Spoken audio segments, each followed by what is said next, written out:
So last month దాదాపుగా ఒక different police stations అంటే గుర్రంకొండ, పెదమండం, తంబాలపల్లి, కలకడ, వాయల్పాడ్, ఎల్లార్పల్లి, సంబేపల్లి పోలీస్ స్టేషన్స్లో కొన్ని హెచ్బి అఫెన్సెస్ జరిగినాయి.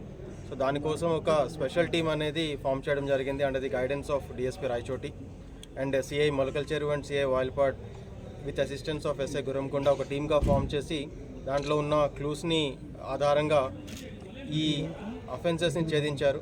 ఈ అఫెండర్స్ అందరూ కూడా వన్యంబాడి టౌన్, తిరుపతి డిస్ట్రిక్ట్, తమిళనాడు స్టేట్కి చెందిన వాళ్ళు. వీళ్ళు ఒక ఇంటర్ స్టేట్ గ్యాంగ్ వీళ్ళందరూ కూడా. సో వీళ్ళందరూ కూడా ఒక కార్ అండ్ 2 బైక్స్ మీద డిఫరెంట్ స్టేట్స్కి వెళ్తూ ఉంటారు. ఎక్కడైతే ఈ హౌసెస్లో దూరంగా ఒక హౌస్ ఉన్న ప్రాంతంలో దానికి తాళం వేసి ఎవరు లేరనుకుంటే ఇమీడియట్గా ఈ ఇంప్లిమెంట్స్ వాడి వాటిలోకి వెళ్ళి ఆ గోల్డ్ అంతా కూడా దొంగతనం చేస్తూ ఉంటారు.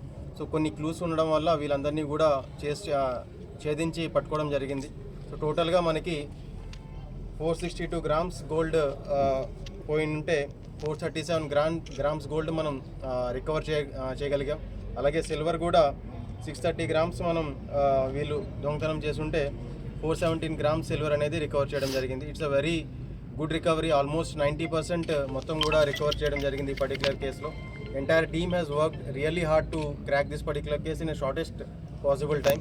So I appreciate the entire team in this particular case and will be recommending for their good service to the for the service entries.